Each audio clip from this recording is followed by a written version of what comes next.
Olá, pessoas! Estamos começando aqui o nosso projeto piloto do Tá Fazendo o Quê? E o Tá Fazendo o Quê é um programa que ele busca aproximar você, cidadão, você, cidadã, dos atores políticos. Afinal de contas, a gente sempre escuta aquela fala, mas então, né, esse deputado tá fazendo o quê? Esse prefeito tá fazendo o quê? E o nosso programa agora vai te colocar frente a frente com essas pessoas para que a gente possa, então, saber o que eles estão fazendo. Vamos cobrar como?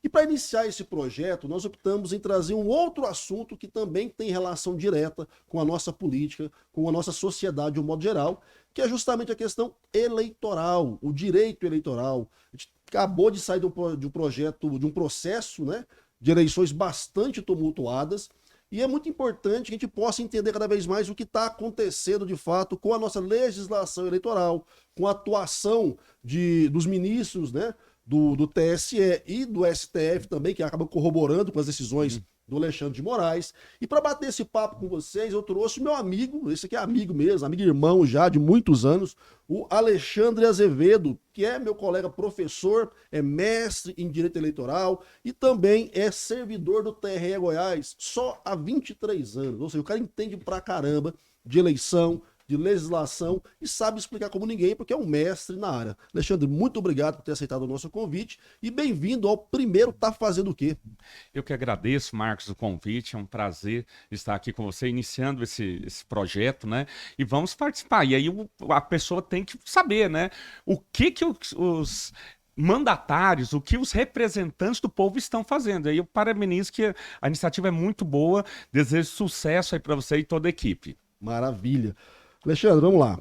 A gente acabou de sair de um processo eleitoral tenso, muito tenso, onde a atuação do Poder Judiciário, do que eu me lembro, cara, você vai me corrigir agora, foi uma das mais contundentes, né?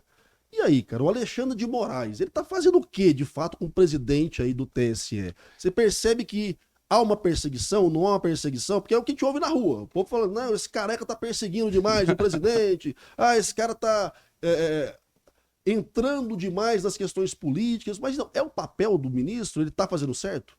Então, né, a gente está beirando aí uma Copa do Mundo. A gente falava aqui agora há pouco dos bastidores, né? A gente perguntar para a população, a escalação do Brasil não sabem, mas sabem informar pelo menos o nome da maioria dos ministros do Supremo Tribunal Federal e também do Tribunal Superior Eleitoral. O ministro Alexandre de Moraes, ele assumiu a presidência do TSE há pouco tempo. E ele já assumiu meio que no olho do furacão, no meio da bagunça toda. E ele assumiu meio ali com mão de ferro, né? Eu lembro uma palestra dele lá no início, ele falou, olha, nessas eleições, no Brasil, ninguém vai morrer de tédio. Eu brinco, ele prometeu e entregou. Foi uma eleição bastante tumultuada. A atuação dele, eu sou bem claro, incisivo em falar isso. Se não fosse a atuação com mão firme dele, essas eleições eu tenho dúvidas se elas teriam saído, né? A condução dele, seja para um lado, seja para o outro, foi firme, foi contundente, tem críticas de ambos os lados. Então, assim, tendo críticas de ambos os lados, foi certo. Deu bom. Né? Acertou mais que errou, vamos dizer assim. Posso não concordar com muitas das coisas que ele fez, tem lá minhas críticas em questões teóricas, né? Como professor que sou, mas no geral eu vejo que acertou muito, muito mais do que errou, eventualmente, e nesse erro pode ser, né, tentando acertar. Uhum. Então, cara, a gente teve uma situação complicada pra caramba, né? Gente saindo, parlamentar saindo correndo atrás de cidadãos com arma em punho no meio da rua, isso ali num momento que havia sido proibido o porte de armas, mas de repente tá lá a deputada metendo a pistola na cara do fulano e ela não foi presa, o pessoal tá puto, por quê? Mas então, por que ela não foi presa, professor Alexandre? E a gente tava conversando sobre isso aqui no bastidor, né? Tem a diferença de o que é crime, o que tá previsto na lei. Como é que você explica para seus alunos sobre isso? Olha, tudo vai ser uma questão de interpretação. Então, veja bem, né? Vamos imaginar que o delegado de polícia foi lá, o delegado de polícia interpreta a lei.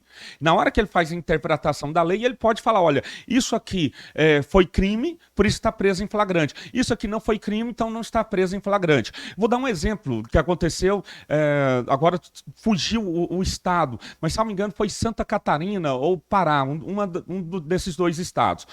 Duas mulheres estavam caminhando ali numa região mais complicada, mais insegura, pula um estuprador na frente delas, estupra uma com a faca na mão, né, tá estuprando uma e fala, olha, falando para outra, fica quieta, senão eu te mato. Eu mato essa aqui.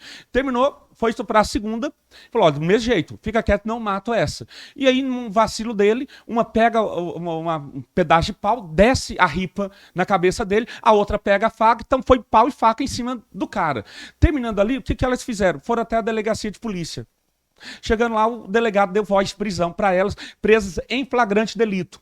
Ele interpretou que houve excesso, né, na legítima defesa. Pelo amor de Deus, não houve. Tá? Mas foi uma questão de interpretação dele. Então, no direito, é muito disso, infelizmente. Há uma questão de interpretação.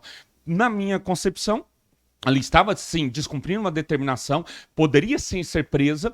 Eu penso ali que o delegado, às vezes, pensou, não, prender vai incentivar mais ainda a coisa, enfim... Por ser uma deputada, você fala? Por ser uma deputada, por ser bolsonarista, também, né, ia inflamar mais ainda, sim. E aí ficou aquela situação, né, que para os apoiadores Bolsonaro foi muito ruim, tanto que o ex-ministro do meio ambiente, né, o Ricardo Salles, eleito deputado federal, colocou lá uma burrada que foi feita, né, porque realmente aquilo ali por si só já prejudicou um pouquinho a campanha. Uhum.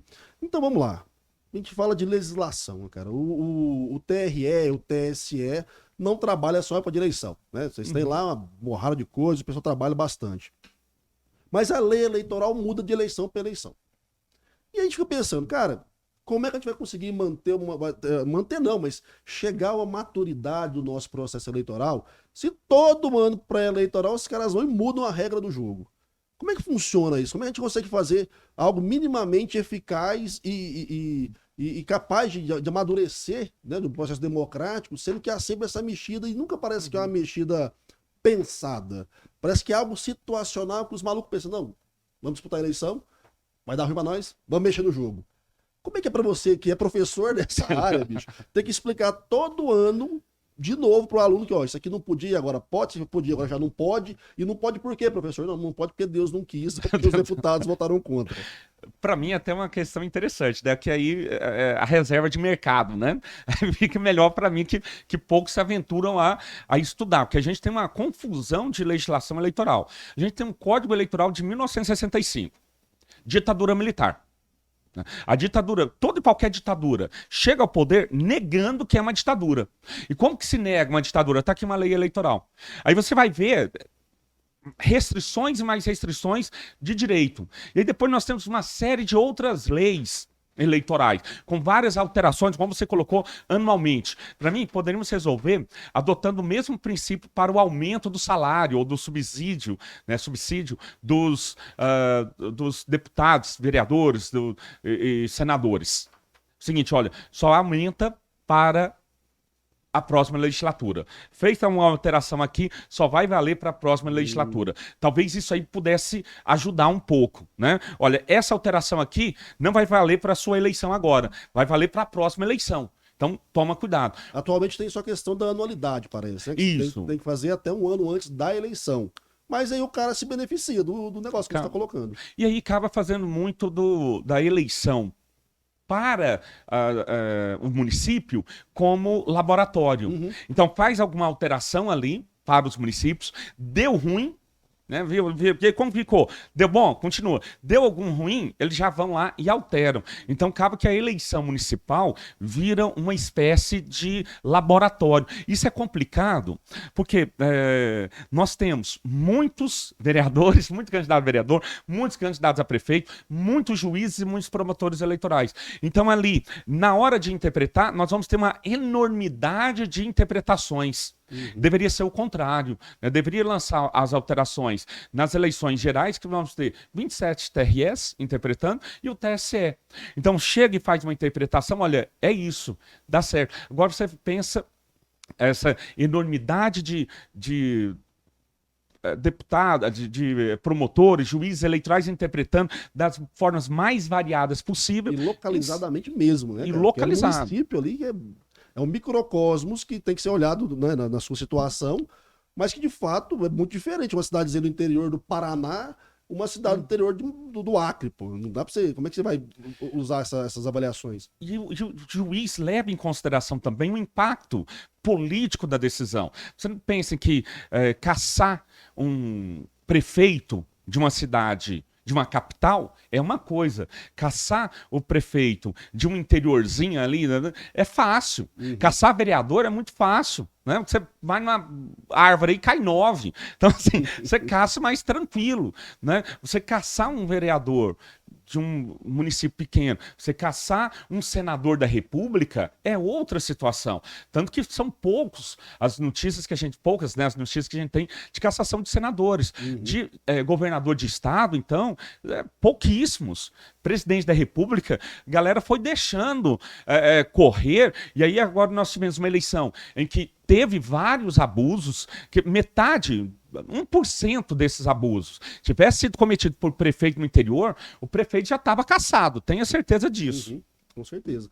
A gente tem essas leituras, né, cara, do processo eleitoral, da parte política, que é a minha área, né, e a gente tem que observar sempre a questão legal dos processos, né, porque isso efetiva a vitória ou a derrota.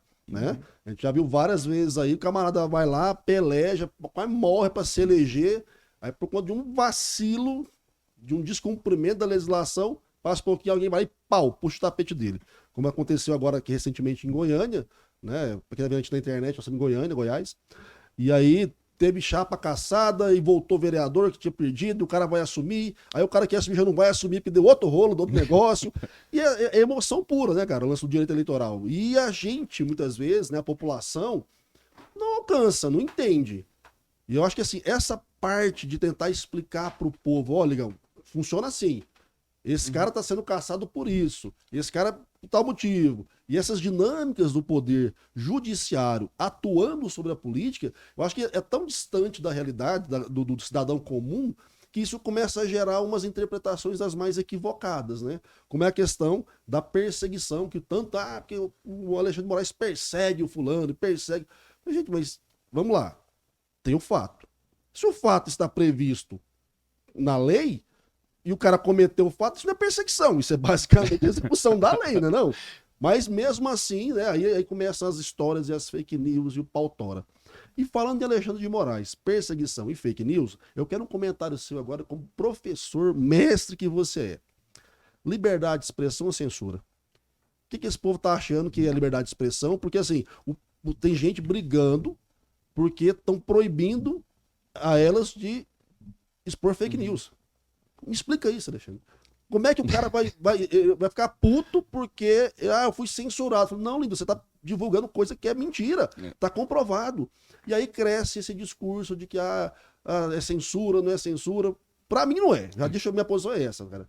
Se o cara tá espalhando mentira, isso não é censura. Isso é cumprir o correto da legislação. Agora, para algumas pessoas, não. Estão censurando o veículo X, vou nem citar qual é o veículo, vocês sabem. Mas é fake news, irmão. Você tá me brigando pelo direito de roubar alguém, é isso? Interessante disso, que a gente tem que estabelecer alguns parâmetros primeiro, algumas expressões primeiro, né? Quando a gente fala de censura, a questão de censura é qualquer juízo de valor, né? Aliás, um juízo de desvalor. Então, quando você fala alguma coisa, eu desvalorizo o que você disse, isso é uma censura. Tá? Olha, você falou, olha, eu sei que você falou uma besteira. Eu te censurei, de certo modo. Né? Isso sim é uma censura. Quando a gente fala, né, nessa questão, estão censurando, dá conotação de prévio. É aquilo que é feito de forma prévia. A Constituição Federal nossa, ela proíbe essa censura prévia. A emissora de rádio, a emissora de televisão, o jornal, a pessoa pode falar o que ela quiser, pode escrever a porcaria que quiser escrever. Não vai ter censura prévia. É diferente de um controle posterior. Pode-se fazer um controle posterior? Pode. Aí, nesse controle posterior, a pessoa pode sofrer várias consequências. A indenização por dano moral, por dano patrimonial e o mais conhecido no direito eleitoral, que é o direito de resposta. Então, você imagine, né, a pessoa que vai lá, fala alguma... vazou um vídeo, por exemplo, né, Marcos? A gente viu vídeos adultos vazando ali e falando, olha, é do candidato tal. E depois viu que não era, né, era um ator muito parecido e, veja, causou um prejuízo à imagem? Causou. Causou. Nesse caso agora, pode ter indenização por dano à imagem, pode ter indenização por dano material, vamos imaginar que ele tenha perdido contratos, né, ali, e pode também ter o direito de resposta. Tudo isso aí cabe dentro dessa caixinha da liberdade de expressão. Né? Por quê? Você tem a liberdade de expressão.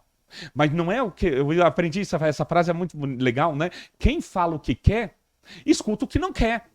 Então, o fato de você ter o direito de falar o que você quer não significa que eu vou ter o dever de escutar o que eu não quero também. Então, a partir do momento que se fala algo que me causa alguma dor psíquica, moral e etc., me traz um prejuízo, eu corro e peço o direito de resposta. E aí muita gente às vezes pensa, mas quem vai falar o que é o que não é fake news?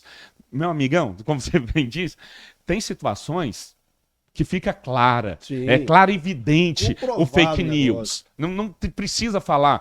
Né? Por exemplo, falar, as vacinas matam. As pessoas estavam estavam enterrando. Tinha um chip chinês na vacina. O chip, eu lembro até no governo Dilma ainda, né? Quando acho que o Dias Toffoli levou um projeto de, presidente do TSE, né? Um projeto de documento único.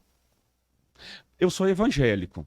Para nós evangélicos, há uma certa preocupação com alguns documentos, com algumas formas de identificação, porque nós temos o Apocalipse, né, o livro, que foi mal traduzido. Né?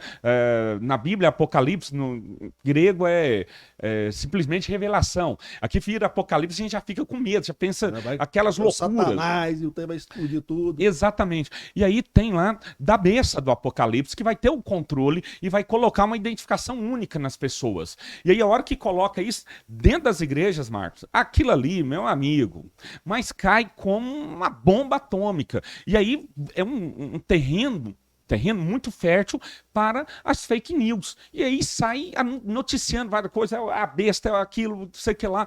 E aí a gente percebe que, olha, não precisa muito estudo para ver que é uma fake news. Né? Que a fake news, ela move, não é uma simples mentira.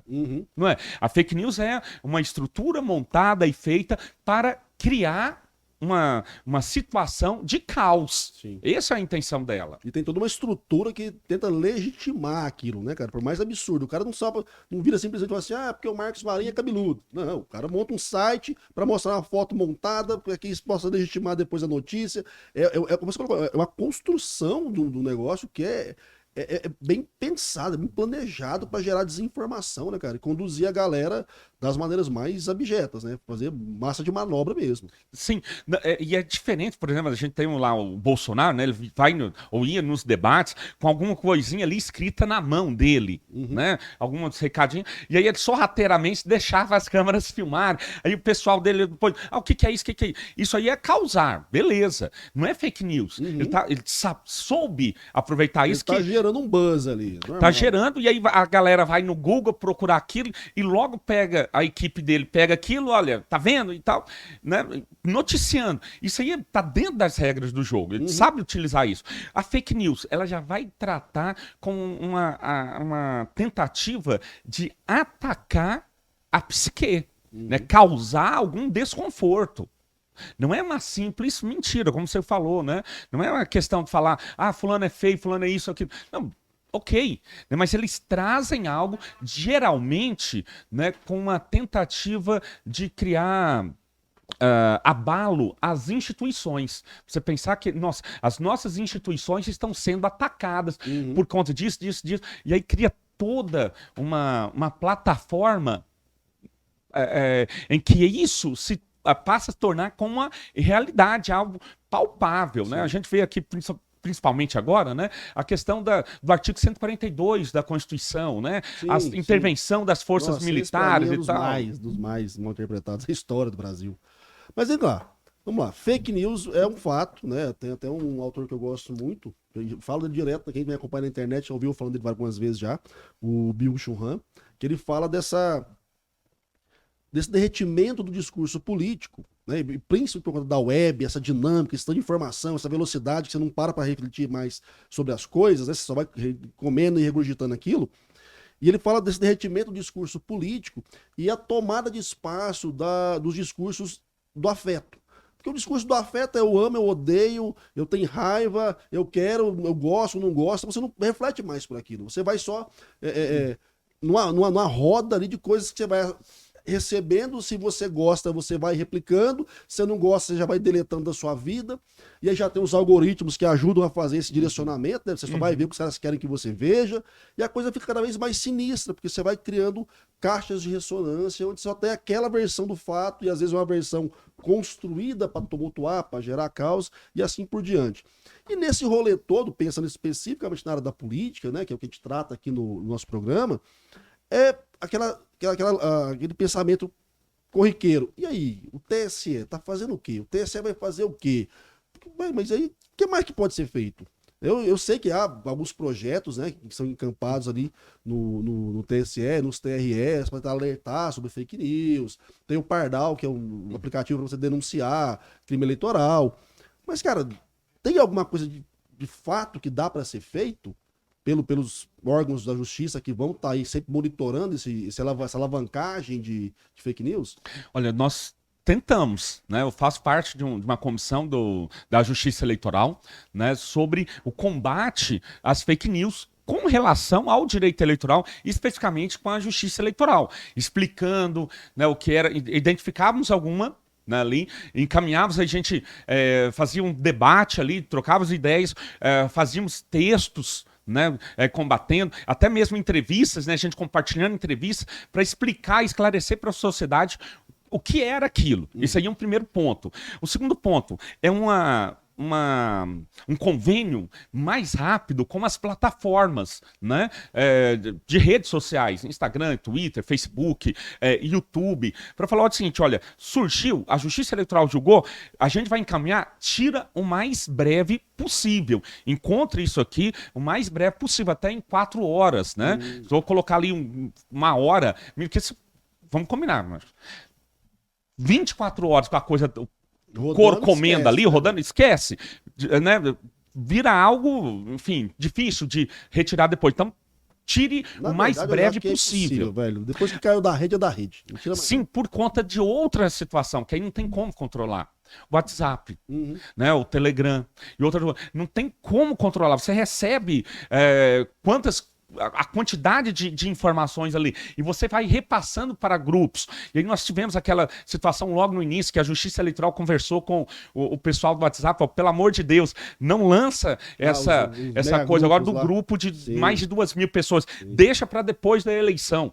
E aí a gente foi atacado severamente, né, eu chamo de inquilino da Alvorada, já levei paulada, de falar, mas você está falando que ele é inquilino, você está demonstrando quem você está votando. Meu amigo, seguinte, o Palácio do Planalto, o Palácio da Alvorada, os palácios que nós temos no mundo, Brasil afora, deixa eu te falar uma coisa, eles não pertencem ao mandatário. Sim. Eles não pertencem ao mandatário, pertencem à nação.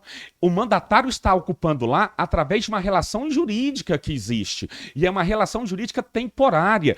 Isso aí faz dele o quê? Um inquilino. Talvez as pessoas que falam, tá chamando de inquilino, é que não saiba o significado de inquilino. Inquilino é aquele que ocupa temporariamente um corpo. Está ali temporariamente. Em biologia, fala até que o inquilino é aquele que ocupa um corpo de forma temporária, sem fazer mal ao corpo. Que se faz mal, é vírus, é bactéria, é outra coisa. Então a gente tem que ter cuidado nisso. Então, quando eu disse que ele é inquilino e falo que ele é inquilino, é numa situação que ele ocupa um local que não pertence a ele. E ocupa de forma temporária, porque pertence à nação. Em se mantendo o processo democrático de forma temporária, né? Exatamente. Em se mantendo, vai ser temporário. E assim, e vamos combinar também, a ruptura. Não há mal que dure para sempre. Né? Mesmo havendo ruptura, uma hora ou outra, o sistema vai cobrar dele a saída. Não tem como. Sim, sim, concordo com você. Agora, um ponto que é bacana para quem está acompanhando a gente poder entender também essas questões, né? Que aí, para muita gente, é meio. Não, mas como é que isso funciona? Os sistemas judiciários, eles vão lá para fazer cumprir a lei. Mas quem faz a lei não é o judiciário. E aí, há sempre aquela questão, cara, mas esses caras tiram essas leis da onde? Né? Do umbigo. Da onde que esses caras tiram essa... Como é que é esse debate? Há um debate entre as instituições do Poder Judiciário, eu falo mais no legislativo, perdão, na parte eleitoral, na parte política, né, que fala sempre da reforma política que vai acontecer e não acontece. Há uma participação de vocês, ou pelo menos do pessoal do direito eleitoral, vocês são chamados para debater isso, ou os deputados simplesmente reúnem lá e falam assim, não, vamos mudar, eu não quero mais essa regra, eu não gosto mais de carro de som, eu não quero mais isso aqui. Como é que... Há um diálogo entre vocês para tentar apurar melhor o processo? O Poder Legislativo, ele faz a lei eleitoral. E aqui é uma situação universal, Marcos. Quem faz a lei eleitoral é o destinatário da lei. Então você imagine, se eu sempre brinco com meus alunos, se o Marcola, né, que vai fazer a lei antidrogas, como que vai ser essa lei? Você consegue entender? Então, se não tiver uma pressão social, realmente vai sair só pérola. Né? Então vai sair só coisa escabrosa. O Congresso Nacional, quando ele está elaborando os projetos de lei, ele costuma chamar setores da sociedade civil para participarem.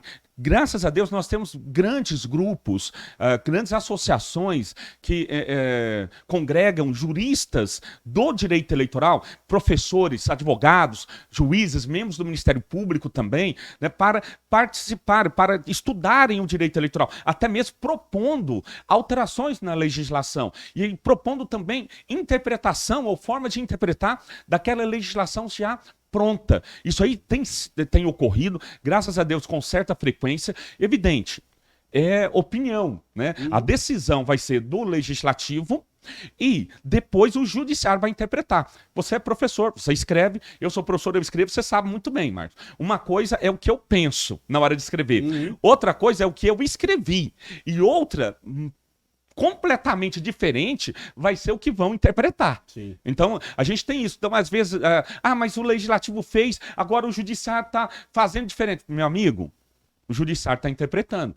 Tem que se fazer uma lei de forma mais clara possível, exatamente para não permitir depois interpretações muito distantes daquilo que se pretendeu ao escrever. Não, é até o que eu estava comentando aqui nos bastidores da gravação, e a Simone está acompanhando a gente aqui na gravação, falou assim, porque as brechas da lei, essas são as brechas da lei, né? O cara faz uma lei mal elaborada pra caramba, um texto que não é claro o suficiente, e aí cada maluco que vai fazer cumprir aquilo faz com a sua interpretação, mas é óbvio também que não dá pra ser tão discrepante, apesar de que rola, né?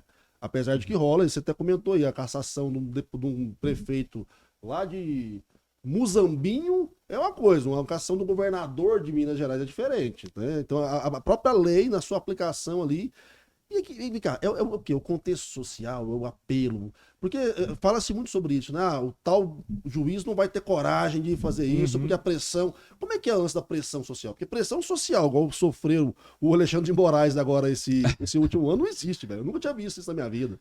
Rapaz, eu vou te falar sinceramente, se não fosse a atuação firme dele, dificilmente a eleição aconteceria da forma como aconteceu.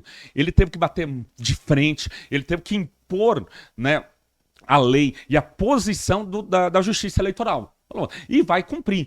E isso aí levou muito tapa, principalmente na última semana, né, com aquelas questões das inserções que não foram veiculadas, que sumiram, que aquela coisa toda. Eu, Alexandre, olha, primeira coisa, em 24 horas, traz prova séria.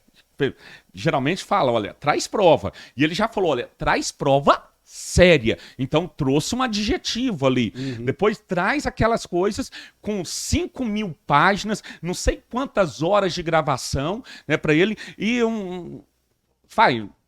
uma planilha ali com 8 cidades apenas, né, com 8 emissoras apenas. O Alexandre falou, filho, né? Não dá. E aí indeferiu a petição inicial, que é, para quem você não sabe, indeferir uma petição inicial, cara, é algo vergonhoso. Quando o cara fala, olha, estou indefinindo a sua petição inicial, é que o negócio não preencheu os requisitos mínimos, Marcos, para prosseguir com a ação. E na boa, eu, como professor, como estudioso do direito eleitoral, muito correta a decisão. Era caso de indeferir mesmo. Tanto que eu já tinha escrito um artigo, né, falando, analisando a petição, analisando o que foi apresentado, falei, olha, tem chance não. Mas o Alexandre de Moraes soube, né, conversar com os setores, né, soube amarrar situações no próprio Supremo Tribunal Federal, no próprio TSE e também para fora com o grupos políticos, né, para falar, olha, vai ser a decisão e a decisão vai ser cumprida. Tanto que na entrevista coletiva, né, alguém perguntou, olha, e a chance real de ser cumprida? Ele falou, que chance real? Se o resultado foi proclamado, é isso aqui, ele está eleito, ele vai tomar posse. Evidente, aquilo ali é uma fala externa, né? O que eu acredito que internamente ia falar, Tomara, tem, né? tem, mas olha, eu acredito, tem que bater, tem que estar naquilo ali. Por quê? Porque ele fraqueja, se ele treme ali, aí todo mundo ia sentir que tremeu e aí a coisa ia degringolar. Ele manteve a posição e está firme e assim... Pode criticá-lo o que for, mas ter que aplaudi-lo de pé pela condução que ele teve nesse processo eleitoral. Eu acho bacana a galera entender que, assim, vai criticar, você pode criticar todo mundo, você pode reclamar, você pode gostar, você pode não gostar. O problema é quando isso passa a extrapolar a civilidade e começa o estímulo à agressão, ao descumprimento das leis, aí já é baderna, né? Aí é a balbúrdia, que certo ministro falou uma vez aí, né? Que nas universidades tinha só a balbúrdia. E aí, cara, vamos pensar bem. Há processos, há regras, né? As instituições têm que funcionar, tem que haver sim, essa firmeza, porque senão passam por cima. E em política, a hora que você começa a passar por cima das coisas, o trem degringola com muita velocidade. Alexandre, a gente tá chegando no finalzinho aqui do nosso primeiro bate-papo. Vamos ter com certeza novos momentos depois para falar mais sobre direito eleitoral, para falar sobre a atuação dos ministérios, dos ministros e como é que isso impacta no dia a dia das pessoas, né? Afinal de contas, para quem está acompanhando a gente, a eleição acabou, para a gente já está começando a próxima, né? Já estou pensando aqui na de 24, eu tenho certeza que essa, para os TREs, é muito mais difícil ainda. Para quem é professor, que tem que explicar para a molecada como é que funcionam essas diferenças das localidades, das contextualizações, não é fácil, então eu tenho certeza que vai ter outros momentos para bater esse papo. Eu vou falar assim, então, Alexandre, tá fazendo o quê agora para ensinar para esses meninos aí que mudou tudo de novo a regra da lei eleitoral, porque em 24 tem eleição para os municípios. Alexandre, muito obrigado pela sua participação. Quero poder contar contigo em outras oportunidades e estar à disposição aí para deixar um recado para a galera da nossa audiência. Marcos, eu que agradeço, né? Fico muito feliz de fazer parte desse projeto, sendo, né, o piloto aqui com vocês. Desejo toda a sorte do mundo para você, para a equipe, para os convidados que virão, né, e que possa ser um divisor, né, de águas aqui na nossa política, né, em Goiás e no Brasil também. Né? Parabéns aí pela iniciativa e vamos para cima. Maravilha. Gente, você que acompanhou até agora, o Tá Fazendo o Quê? Ele é um projeto multiplataforma. Então, a gente vai estar no YouTube, vai estar no Spotify, outros agregadores de podcast. E em breve, agora em novembro, daqui uma semana mais ou menos, a gente vai para a TV aberta também. Para quem está em Goiás, vai ter a possibilidade de assistir a gente na TV aberta. Então, vai se inscrevendo aqui no canal já, dá aquela força, dá um like maroto aí que está vendo no YouTube. Já vai nas redes sociais lá, Instagram, tamo junto lá. tafazendoque.tv. A Simone não gosta do .tv, mas eu gosto, eu falo para vocês ir lá e se cadastrar logo, tá bom? Agradecer aqui o Rafael que tá na técnica, agradecer o Elias que veio aqui só para fazer graça, foi embora, maloqueiro. E agradecer você que tá aí com a gente até agora, dá uma força. Toda semana tem programa novo, convidado novo, e você poder interagir com a gente. Manda sua pergunta. E aí, você que tá me assistindo, de repente, sei lá, de Rio Verde, manda pra cá, pra gente saber do prefeito, o que ele tá fazendo lá. O deputado que você votou, o que esse cara tá fazendo? Manda pra gente. A gente convida, e se a pessoa estiver fazendo alguma coisa, né, se tiver algo pra mostrar, eu tenho certeza que ela vai aparecer aqui, tá bom? Valeu, segue a gente, abraço.